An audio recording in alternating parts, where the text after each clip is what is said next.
multiple levels of the storm. Fine, over it. Storm chasing in style. Okay. Please. Yep. Good morning, sir. Good morning. How are you doing today? I'm Angel. Thank you, guys. Thank you, sir. Thank you. Very grateful. No question. Thanks. P3 are really good about getting inside the storm, figure out what's going on inside, figure out what's strengthening, weakening, send you on in some small groups. Why are you based in Florida, but they're based in Mississippi? Good question. We actually used to be based in Miami and Homestead, and then Hurricane Andrew fixed that problem for us. So we found a place in Tampa, Florida that we found was equitable for us. So the Air Force chooses where they go. So.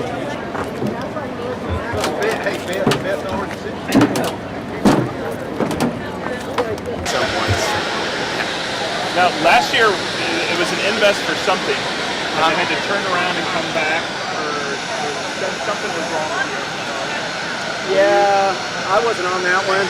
There's occasions where we'll have a maintenance issue where we got to turn around.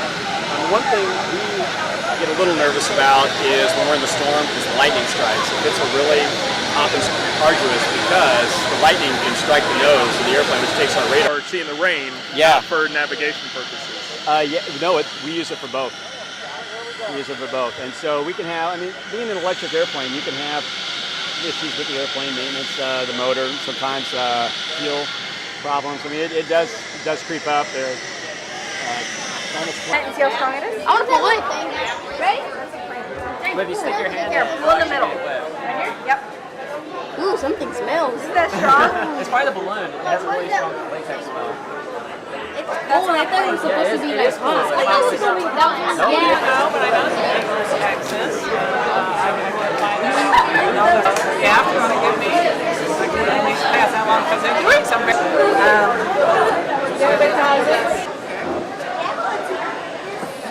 Volunteer? We got a lot of people wanting to volunteer now. They just figured out we got duckies. Yep. All right, so let's hear in North Carolina. Yes.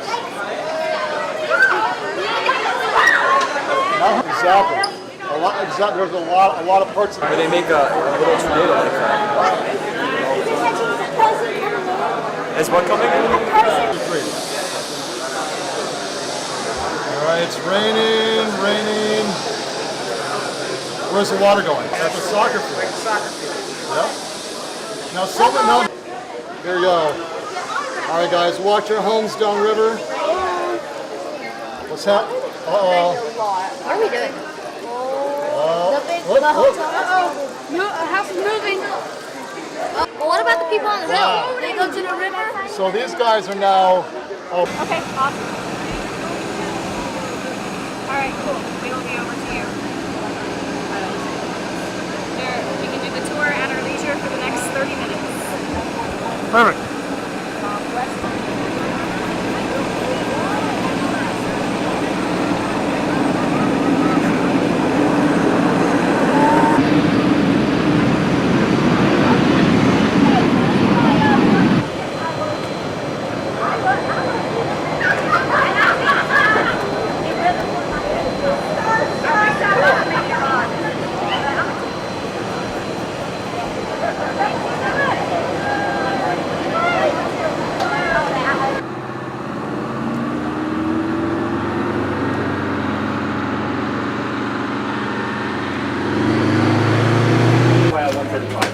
Okay. And we'll be okay to get up by the cockpit? That'll be up to them. Okay.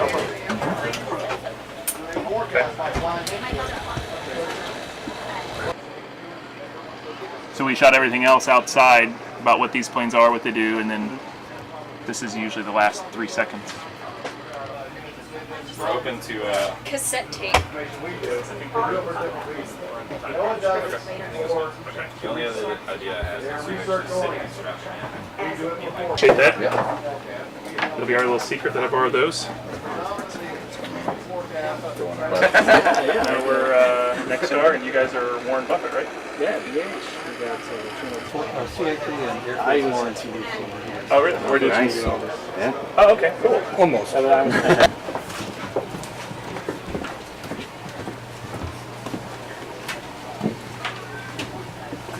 Sir. My weather officer actually compiles a lot of different data. The aircraft itself senses a bunch of different different pressures, temperatures, winds, lofts, things of that nature on its own for our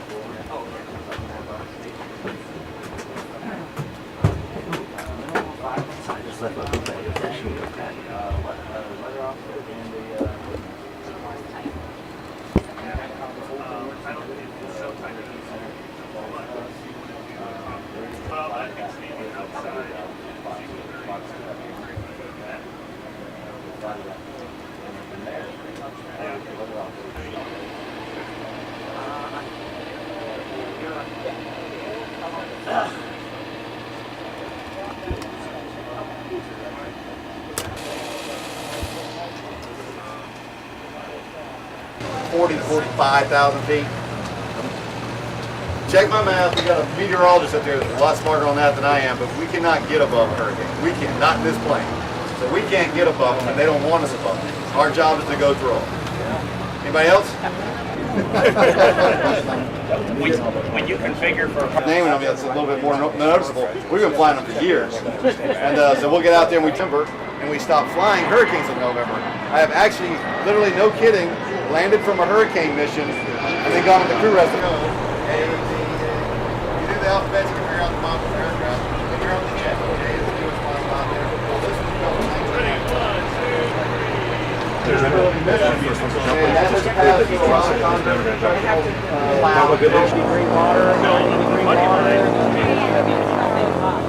Oh, we need to go now? Okay, let's do that before they jump off. And that's why he's on the other side.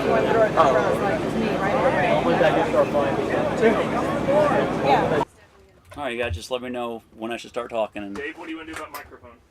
If I'm this close, I think we'll be fine. Okay. Okay.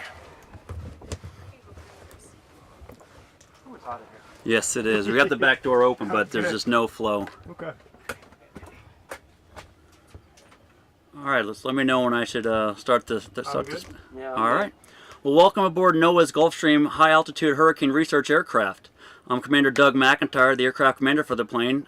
So me, along with our aircraft crew and the flight scientist, get to fly around the upper levels of the storm. We're up there at 45,000 feet, and we'll fly around for about 9 hours. And the great thing about the G4 is we're releasing a lot of these guys. This is a weather drop sonde, and this, in a sense, is a reverse weather balloon.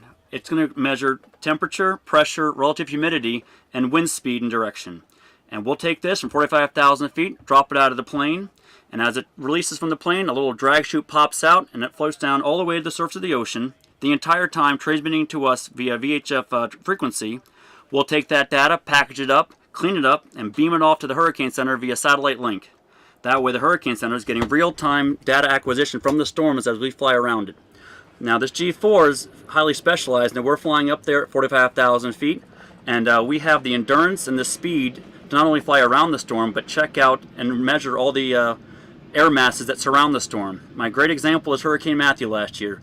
We took off out of St. Croix, flew into the Atlantic Ocean, flew around that area, sampling the air mass, had enough gas, flew all around the storm, sampling the storm, and then into the Gulf of Mexico, sampling the air mass in the Gulf of Mexico.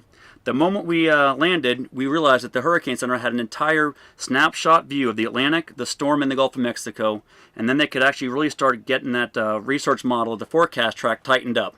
By about the second or third flight, we realized that that storm was not going to be going into the Gulf of Mexico, but actually was going to be heading towards Jacksonville. We had to make sure that you guys in the Carolinas were aware that Matthew was going to be a contender. So I'm going to bring you guys back if you want, and I can show you where this guy gets. Yeah, she answered all the questions. I love it. 5,000 feet is pressurized. So we open up the drop chute, drop the drops on into it, we close the top, we arm the switch, and when the flight meteorologist says it's time to drop, we hit the button, release the drops on, and the pressure, about 9 psi difference between us and the cabin and the atmosphere, is what allows this thing to literally just fly right out of the plane. And it's quite a fun sight to see it disappear into the atmosphere. P3s, maybe the C-130s, might be doing 1 or 2 operations with the Coyote, but we haven't been using them on the G4. I believe they're a little altitude limited, and we're well above their service ceiling in terms of their ability to maintain flight. The aircraft is pressurized, So the difference, about 9 psi or so, is enough to have, when they open that bottom door, this drop zone shoots right out of the plane, opens up its drag chute, and goes from 45,000. Okay. Not a problem at all. Okay, so what's your title here? What do you do on the G4? So I'm Commander Doug McIntyre. I'm the aircraft commander of the NOAA G4 Hurricane Hunter aircraft. And how many missions have you flown? That's a great question. I've been getting that quite a bit. I've been flying for the last 4 years and was designated aircraft commander last summer. And so it's been a number of years I've been flying these storms, and I tell you, the probably the more memorable ones I've been flying around, maybe Matthew and Joaquin. Matthew, simply because of the mission we were seeing and trying to find out where that forecast track was going. And Joaquin was certainly memorable because that's the one we end up having one of those emergencies in the air. We lost one of our generators. Not a big emergency. We have 2 on board, but it did mean we have to go back and return to base to get that one fixed. So what was those 2 your most memorable storms then? Yes, it was Matthew, because we got to fly around and truly see our mission affect the forecast model so directly. And then on Hurricane Joaquin, it was certainly memorable because we had one of our electronics generators fail on us, but it was not a big problem. We had the other one to get us back home safely, and we landed without an event. What's the ride like in a G4? So this ride is actually almost, oh, we're getting yelled at. So riding in the G4 is akin to maybe one of your uncomfortable rides in a commercial airliner. We get bumped around quite a bit, but it's nothing like the C-130 or the NOAA P-3. Awesome. Thank you so much.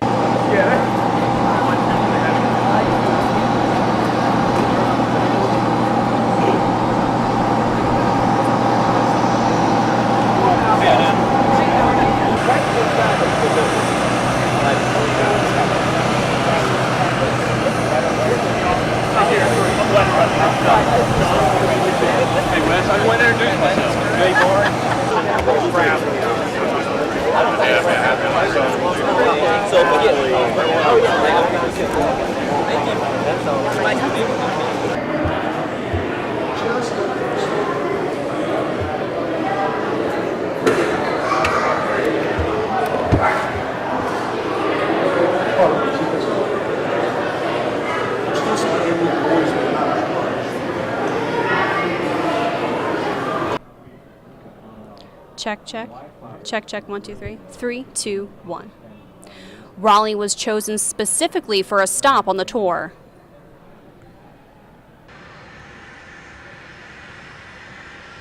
Sean, we've been talking about hurricane preparedness all week. Hurricane season officially begins on June 1st, and today 2 aircraft used for hurricane forecasting were right here in the Triangle.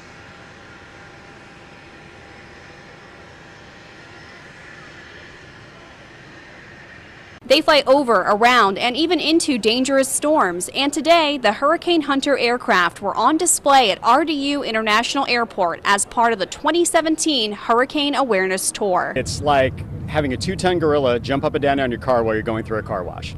So imagine that for 6 hours. Pilots and crew members talked about their experiences flying missions, and 2 aircraft were available for the public to tour. Other agencies were also on hand demonstrating the effects of flooding and offering advice about what you can do to get yourself ready. Make sure you have a plan, make sure you have an emergency kit, and make sure you stay situationally aware by staying tuned to the media. Raleigh was chosen specifically for a stop on the tour. We wanted to intentionally highlight the inland threats from tropical storms and hurricanes, and knowing North Carolina's long history with hurricanes, including inland effects from events like Floyd, and now we've had Matthew, so it's all the more important that we're highlighting that threat. Forecasters with the National Hurricane Center are taking what they learned from Matthew and are working to find better ways to communicate the dangers of inland flooding, which stretch far beyond the forecast track of a storm. What can we do differently next time to give the inland flood threat even more visibility in real time as a hurricane is approaching? Because as many of us unfortunately know all too well, it only takes one storm to change your life.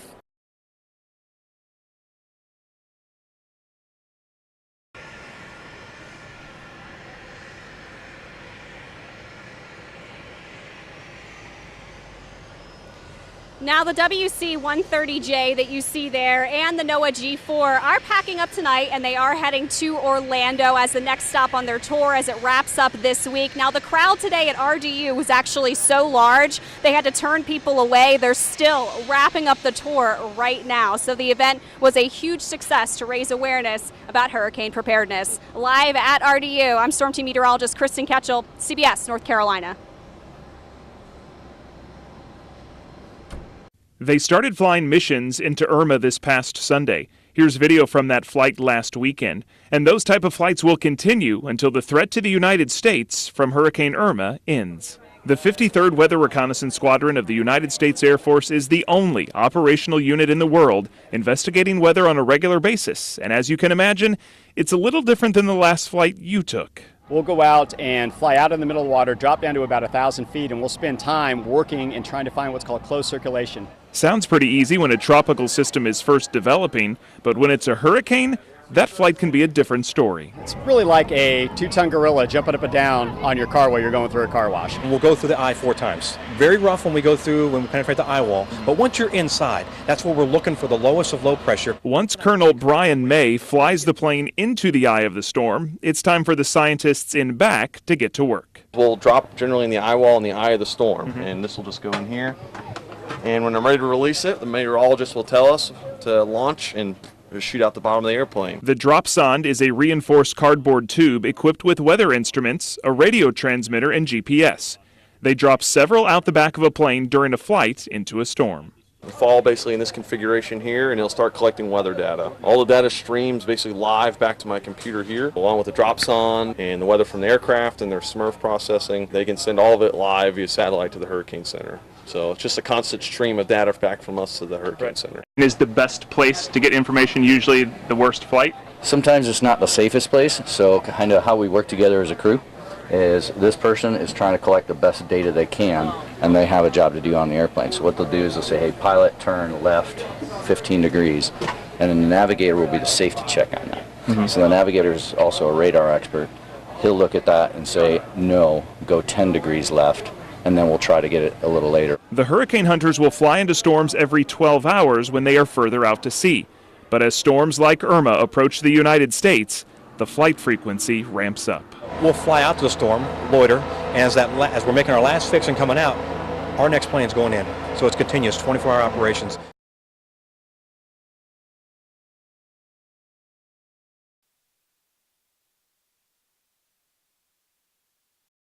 Importance of having this event here today?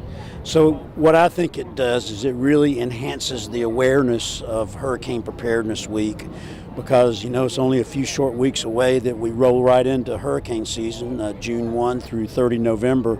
We've experienced hurricanes outside of those months, and we also, if you remember back in 2014, we had Hurricane Arthur that hit us right around 4th of July. So we've got to be prepared, and we always like to have the National Hurricane Center send their hurricane hunters to us, because I think it really gives people a flavor of what's happening out there scientifically, to send data back to the states so that we can be prepared to respond when we need to.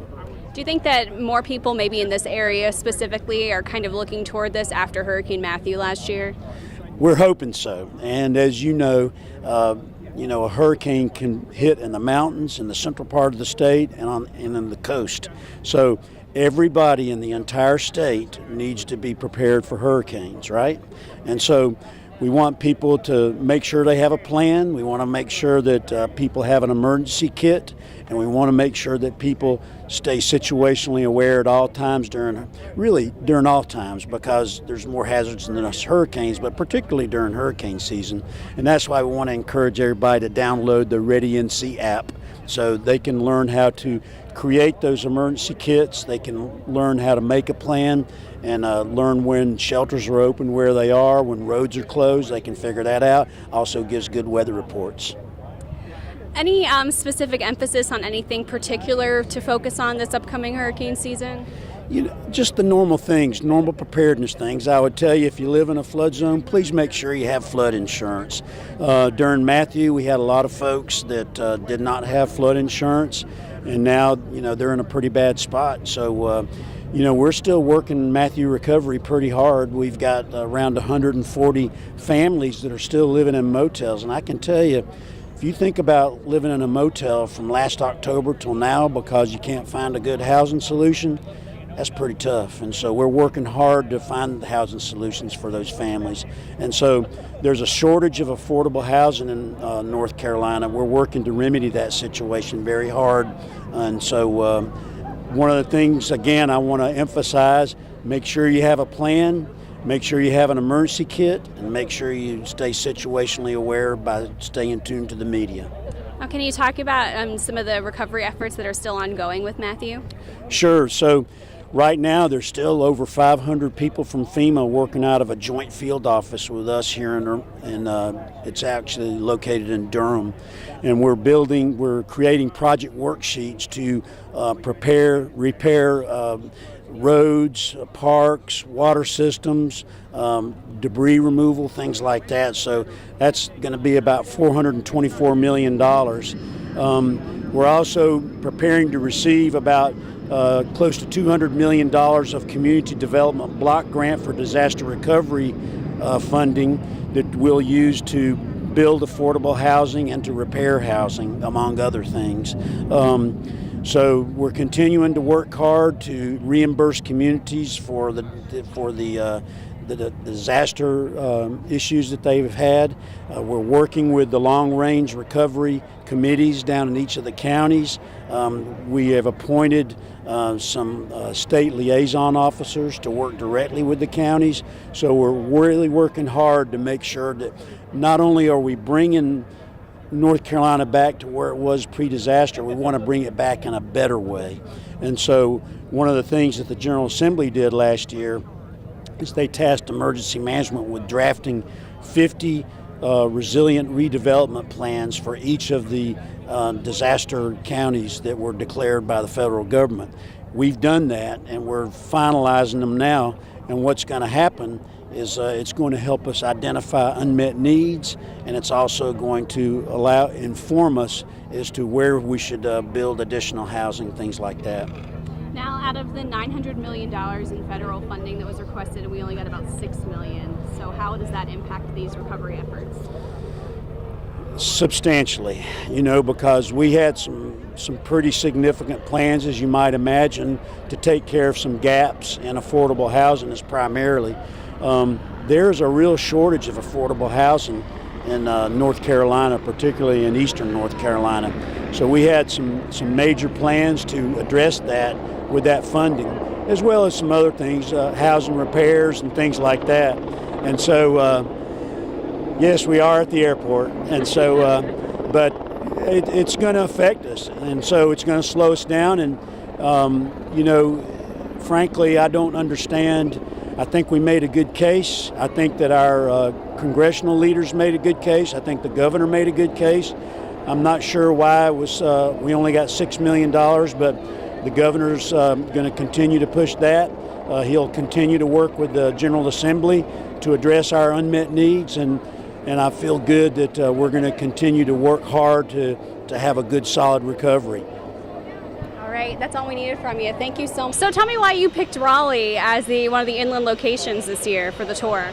Yeah, last year about this time we started thinking about where the East Coast Awareness Tour in 2017 was going to go, and for two reasons we ended up in Raleigh. One is it's someplace I wanted to go even before Hurricane Matthew ever happened, because we wanted to intentionally highlight the inland threats from tropical storms and hurricanes, and knowing North Carolina's long history with hurricanes, including inland effects from events like Floyd, and now we've had Matthew, so it's all the more important that we're highlighting that threat.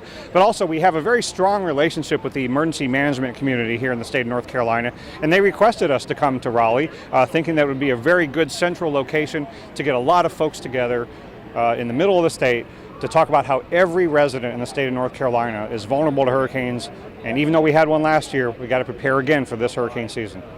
So obviously Matthew is still very fresh on a lot of people's minds here. What do you think that we learned from Matthew?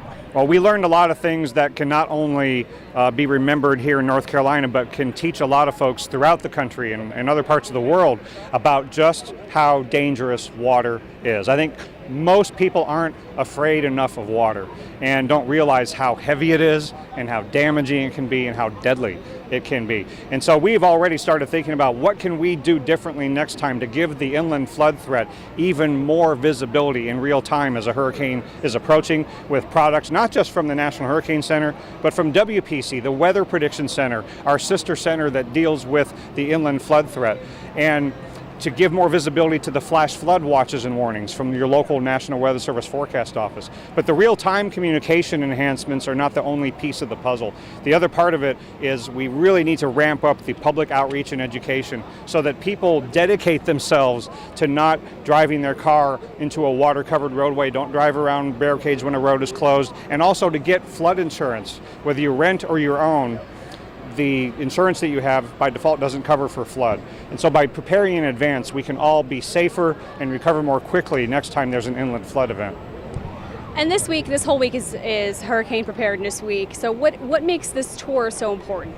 Well, this tour highlights how valuable it is to have routine aircraft reconnaissance to fly into hurricanes. And if these brave men and women are willing to fly into and around hurricanes to keep us safe, then the least we can all do as individuals and families and businesses is go get ourselves ready, because there really is a direct connection between the data from these airplanes and your personal safety, because the data are being from the hurricane hunters to the Hurricane Center, helps us collaborate with the local offices and the Weather Service on a more accurate forecast. Emergency managers use that information to make decisions for people at the coast and inland, and our media partners help get the word out.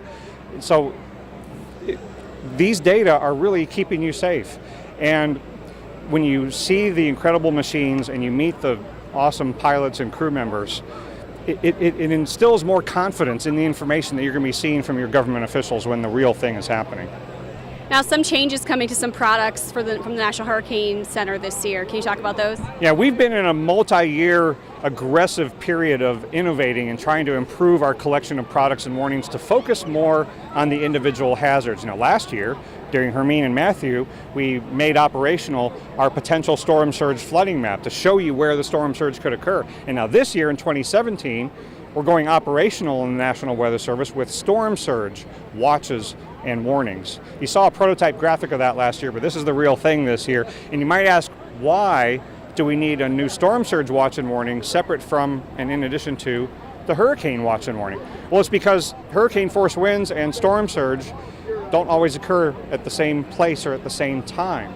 And what you do is different in the face of those two hazards. You evacuate, as emergency managers tell you, when there's storm surge threatening, and you hide and shelter from the wind. And hey, if you live far enough inland in North Carolina that you're not in one of these storm surge evacuation zones, find a friend or family member who does live in one of those coastal zones, and maybe you can plan with them to be their inland evacuation destination. Last year with Hurricane Matthew, the eye of the storm stayed offshore North Carolina, but we still suffered some of the effects here. A lot of people kind of get so focused on the cone. Are we developing more ways to focus more on impact-based when we have these events? That seems to be the toughest part right now. Yeah, this has been a long-standing problem of focusing too much on the center of the hurricane. Where's the eye? What's the track? What's the cone showing? We have to remind ourselves that hurricanes and tropical storms are not just a point on the map. They can be really, really large horizontally. And our cone keeps shrinking year after year because our track forecasts get a little bit more accurate every year, but the hurricanes can be much larger than the cone, so you can have watches and warnings, devastating wind and water impacts well outside that cone and far from the center of circulation. So that is why our strategy has been to create new products that focus more on the individual hazards to be a useful distraction from the track forecast, which doesn't tell you where the impacts are going to be. So that's why the new storm surge products, new storm surge warnings, and it's why we need to do a better job of highlighting where the inland flood threat could occur, even if it's far from the center. So the Weather Prediction Center that puts out rainfall forecast information, we're going to make those products and messages a lot more famous and understand that the track and the cone don't tell you where the impacts are going to be. Now, we heard from you during the press conference a little bit earlier, and you seemed to be very passionate and kind of emotional about some of the effects of Matthew. So do you think that it's a really like a learning experience from, dealing with what we dealt with last year going forward? Right. Well, we spend a lot of time studying and identifying what causes loss of life in tropical depressions and storms in the United States and internationally. And the reason we do that is because we're all in the business of saving lives, but we're not going to be successful at that if we don't know what's taking the lives. And so we want to tell the stories of what took the lives in North Carolina. We want to tell those stories far and wide because one life lost is too many. And we're dedicating ourselves after every event, after every season, to doing an even better job than we've done before. And it's not just in real time, it's ahead of time. That's why this event is so important, because we've got to be talking about and taking action in advance of the next hurricane or tropical storm that at some point is going to come to North Carolina, and urge folks to do everything that they can do while we're doing everything we can do to lessen or eliminate the loss of life next time. All right, that's all the questions I had for you. Thank you so much. Anything else you want to add? One thing I'll finish off with is that you might be thinking, well, we had our hurricane in North Carolina last year, so this year we're good, right? It's not going to happen 2 years in a row, but nobody can tell you where the hurricanes that form this year are going to go. And in case another one comes this year, you want to be ready, because the alternative is you just kind of wish and hope that a hurricane doesn't come this year. But that puts us in a position of weakness. We're letting the hurricane dictate our outcome because we didn't plan in advance, and then whatever happens, happens. And as the governor said today, not preparing in advance can make it a very bad outcome for you. So what we're talking about this week is being hurricane strong. It's doing the things now so that you're in control of the outcome by planning for evacuation if you live near the coast, planning for where you're going to take shelter during the storm, buying supplies, going shopping now, not waiting in long lines when the hurricane warning is issued, and updating your insurance. Visit your insurance agent every year and make sure you have flood insurance too, and do whatever you can to strengthen your home. And then what we can all do as a community, in your local community, as a state, as a country, find one person at least after you've gotten yourself ready that needs a little help getting ready, that doesn't have the means, doesn't have the ability, and help them get ready for the next hurricane so they can survive the event with you, and we can all recover as quickly as possible in the aftermath. And you know what that's like in North Carolina. It's a long, difficult recovery. But the more we do in advance of the next one, the easier the next recovery might be. All right.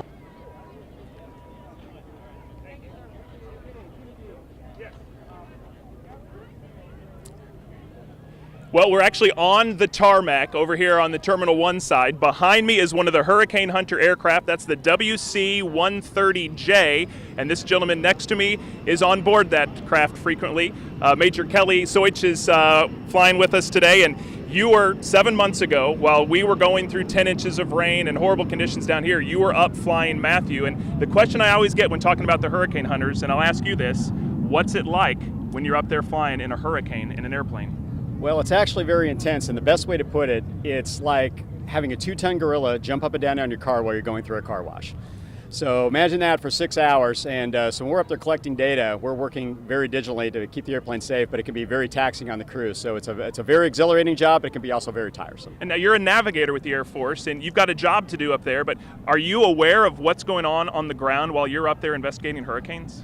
Well, we have some semblance because we have an ability to communicate back and forth with the Hurricane Center, but the one thing is when we're flying the storms, we actually are very concerned about the folks on the ground, and our heart goes out to them because a lot of our folks flew Katrina, and their houses were actually in the pathway of Katrina as they were flying it. So we're very, very concerned about the folks that are in the storm's way.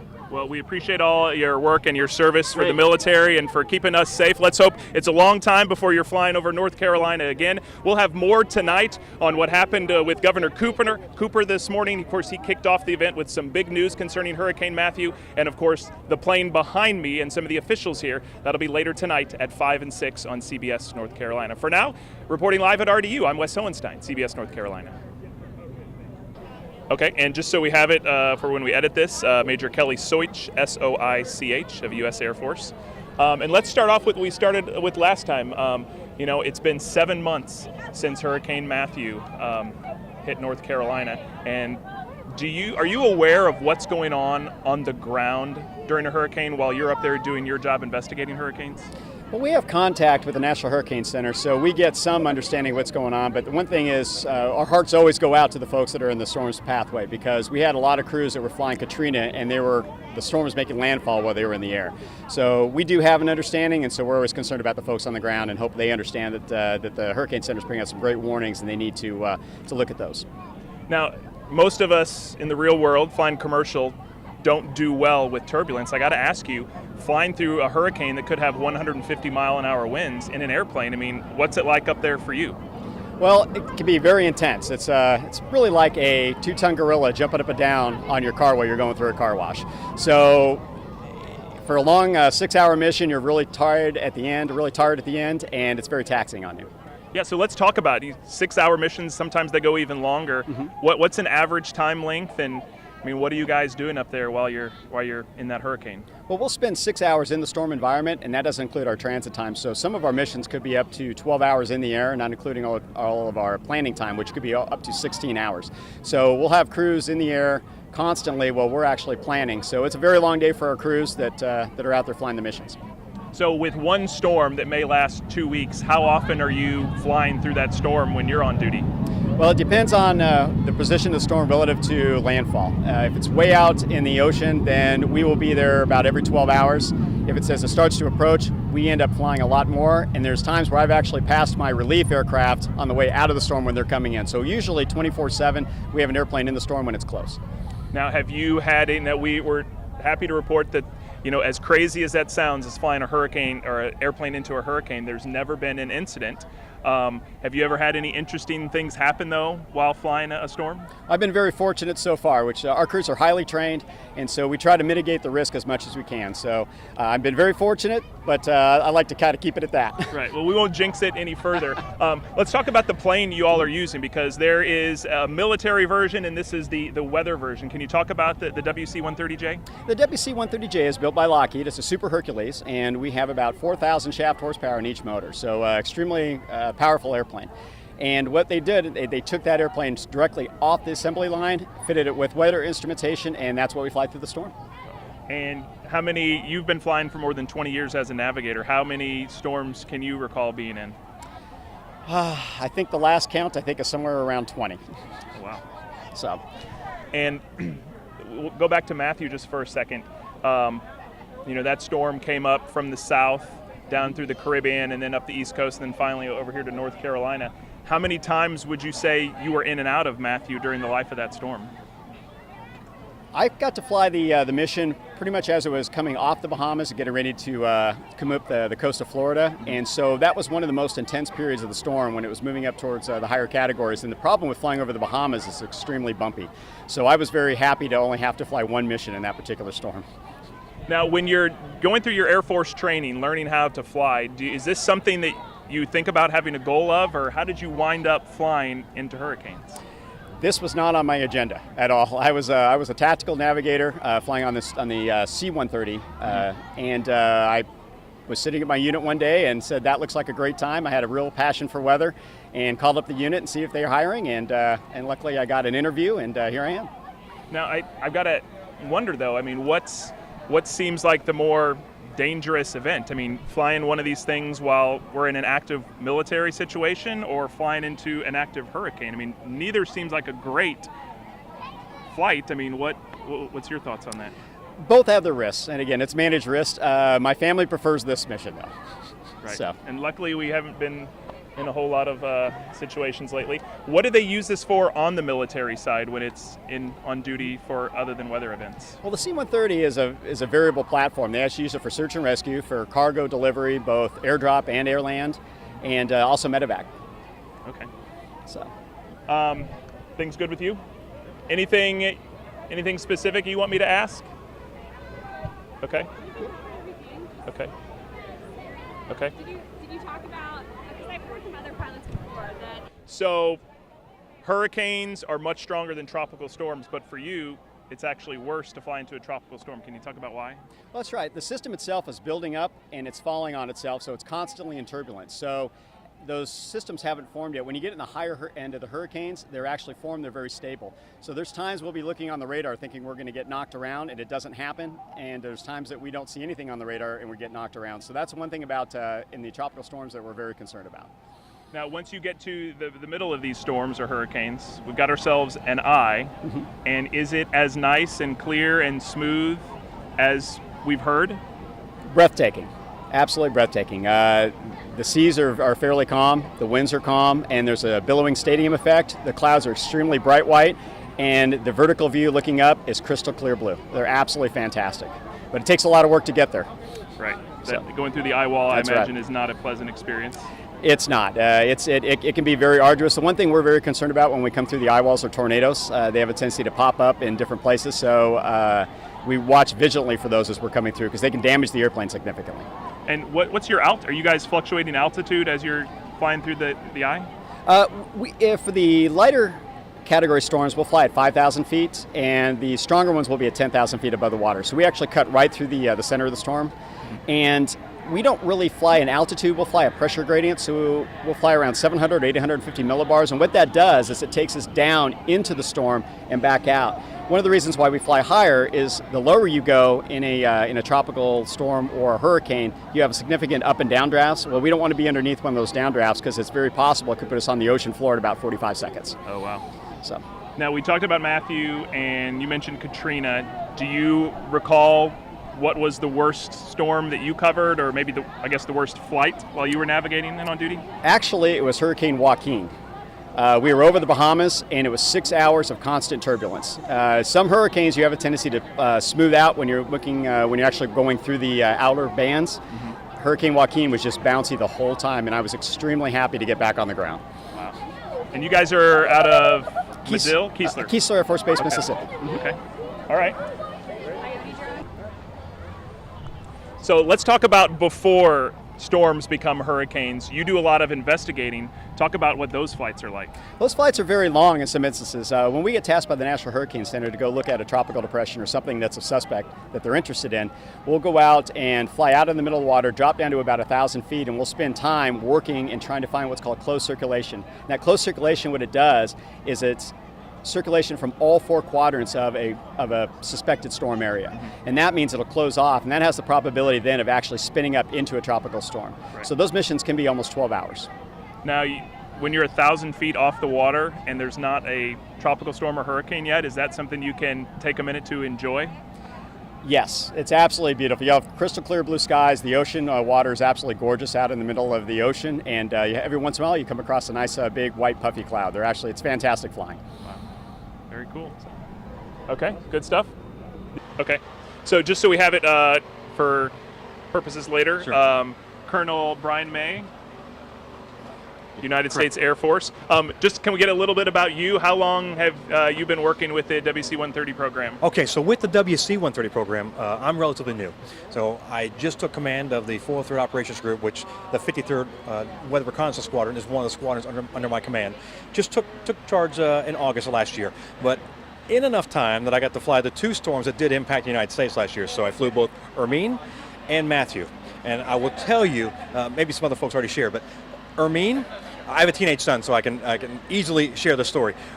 As it was developing and going from a tropical storm up into a Cat 1 storm, young, immature, thinks they have a lot to do, strong, want to be heard, much more rougher flight. Matthew, a large Cat 4 going to a Cat 5 storm, a mature storm, more predictable. So it actually was smoother. Now that's not the same for every storm, but for those two that impacted last year, especially after 2013 and 2014, relatively quiet years for the United States, it was quite an impact, especially you're very familiar with what Matthew did all the way to the Eastern Seaboard. Yes. How long have you been in the Air Force? In the Air Force, so I delay enlisted, came in the summer of 1990. Okay. Do the math. And went to basic training in June of 91, and got my commission through the University of Oklahoma in 94, and I've been officer ever since. Okay, so nearly 20 years? It's been, over 20 years. I'm not good with numbers either. Over 20 years, unfortunately. So you were flying in Matthew. Is there anything that you remember about the storm? I know you got a job to do up here flying the plane, but do you remember any weather characteristics or anything about the flight? So we did have the stadium effect. I don't know if anybody talked to you about that earlier. So the stadium. So what happens when we fly our legs? So we'll loiter around the storm for about 4 hours, and we'll do what a 105-mile leg, break through the eye wall, get inside the eye, and then break through the eye wall, another 105 miles back out, and then we go NASCAR on you. Left turn, we'll come across, and we'll go through the eye 4 times.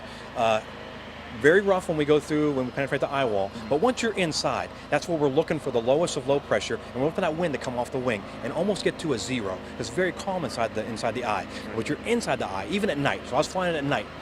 You can look up, and when the lightning goes off, you can see that stadium effect. And so picture yourself on the 50-yard line of a football stadium, and you're looking up and you see the stadium all around you, and that's what it looks like.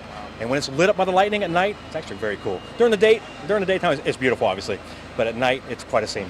Well, what's happening back here now that we're inside the plane? Besides the rumble and the Right. the continuous chop that we the fly in. The gorilla on the car is how the Major described it. What's So going Major, on here the inside? Major described it. So what I like to share, and I love sharing the story with all the kids. I equate it more to like it's riding a roller coaster through a car wash. Because roller coaster can be very unpredictable. You're up, and all of a sudden we'll hit a downdraft, and we can drop. I mean, you can quickly drop 1,500 feet if you hit a downdraft. Now, keep in mind, we're maintaining the same course going in, so you got that counterclockwise rotation for the storm. And so we're crabbed in, running that same course line going into the eye, really calm inside the eye, and then we've got to come out the other side with that same counterclockwise rotation, and we'll crab back into the wind on the way out. It's a ride, and no ride is the same. So it's not like you're going to King's Dominion or something, and you're right. Riding the Terminator or the Rattler? Intimidator. One after the other. It's the same ride. Our ride's different, so you really get your money's worth. Now, this is also a military plane. This is the same C-130J that our TAC units have. Matter of fact, down at Keyser, we have 10 WC-130s in the 53rd, and we also have 10 C-130Js in our TAC squadron, the A-15 Flying Jennies. Those are the units that you're familiar with when we had the 440th down here at Right. Pope that deploys the desert and runs through the airdrop and airland mission. The characteristics of the plane itself is the same. It's not extra reinforcement. It's the same plane. Shows you how durable this plane is. We do have the external tanks. You can see them out on the wings. Right. That gives us our range. So we can go out to the storms for about, the longest is about 14 hours. And that's quite a long time. So you can see, like I said, we'll load it in the storm for 4 hours in the eye. And the reason we're doing is depends on how far out we have to get to the storm. So if we're flying a storm just coming off the coast of Africa, and we're launching maybe out of St. Croix, where we operate out of when we're in the Caribbean, we'll fly out to the storm, loiter, and as we're making our last fix and coming out, our next plane's going in. So it's continuous, 24-hour operations. So we get our taskings from the National Hurricane Center through CARCA, and once they say there's something out there for us to fly, we have 16 hours to respond and be out there flying that storm. How is this plane, obviously it's a military plane, but how is it different than a 737, with it power-wise and structure? I mean, it's just a workhorse. I mean, the C-130's been the workhorse for many years in the Air Force. It's just a strong, durable, flies well in these conditions. It's the aircraft that you want there flying. And if you look, it's not here. It was on our last hat stop yesterday in Washington, D.C. But NOAA has their P3s that they fly also. Very similar mission. But I will tell you, 99% of the data that you get that the forecasters use to determine that track and reduce that cone of uncertainty comes from this platform right here. No. Perfect. Great ending. You're good. Yeah. You strapping into a chair. Let me get a shot. You guys just looking around. You want to just look at each other? Yeah. Oh, me and Wes Things awkwardly? out. I don't know. Did you have a tour person, or is it just you guys? Look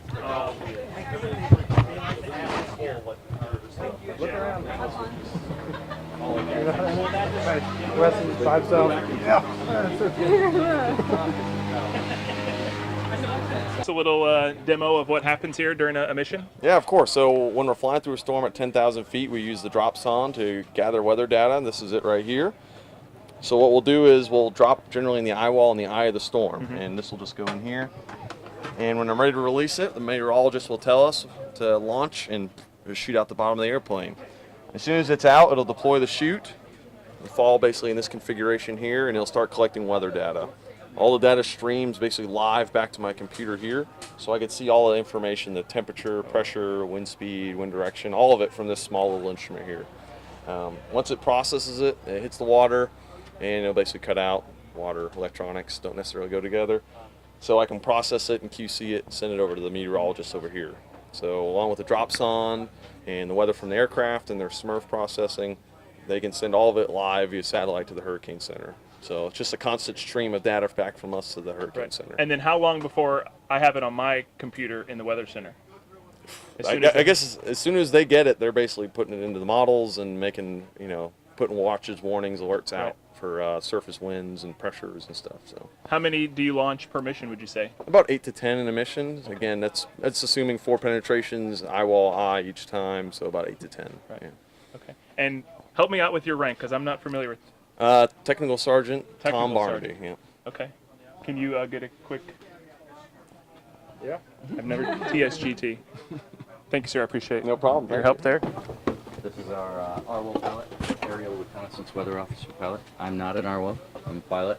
Well, they're out doing other things right now, other interviews. But this is where they sit, and they collect data, normal data from an aircraft. We have pressure sensors, wind speeds aloft, things of that nature, so they get to see all that stuff that the aircraft's already doing. They also have passive instruments, step frequency microwave radiometer, and that's a passive instrument. It sits on our right wing, it's out on the edge there. Right. And what that'll do is it'll actually measure wind speeds on the surface by the whitecaps that the winds are producing. They obviously get the SON information direct to them, and they present it all right here. They interpolate the data, and they also send it directly to the Hurricane Center. They have a real-time communication with them, both text message and a satellite phone. That's right there. And so you're up flying normally. How much communicating are you doing with the researchers back here? So how it kind of works is this is our person that talks to the Hurricane Center. And the Hurricane Center directs our mission. So they'll send us a point and coordinate where they want us to start the storm.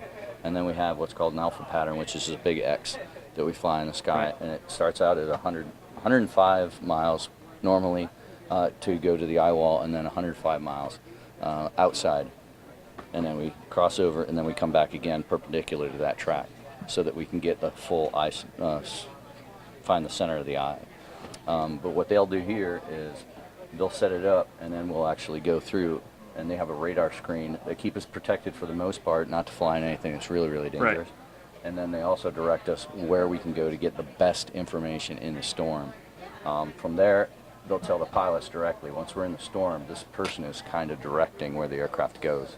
And is the best place to get information usually the worst flight? Sometimes it's not the safest place, so kind of how we work together as a crew is this person is trying to collect the best data they can, and they have a job to do on the airplane. So what they'll do is they'll say, hey, pilot, turn left 15 degrees, and then the navigator will be the safety check on that. Mm-hmm. So the navigator is also a radar expert. He'll look at that and say, no, go 10 degrees left, and then we'll try to get it a little later, or he'll say no. But most of the time we don't do that because everybody does kind of work together. So what the navigator will do is give an exact heading to the pilots, because sometimes the pilots have their hands full. So they both have to do checks and balance to each other. Right. During the rough parts of the storm. And that's kind of how we work together as a team here. And then once we get to where we're supposed to be, or the best place we can collect data, then our weather officer will tell him, drop SON, and he'll say SON away. Huh. Like a well-oiled machine. Yep. Good stuff. You're good on camera. Appreciate it. Thank you, Colonel. Lieutenant Colonel Tony Wilmot. Tony Wilmot.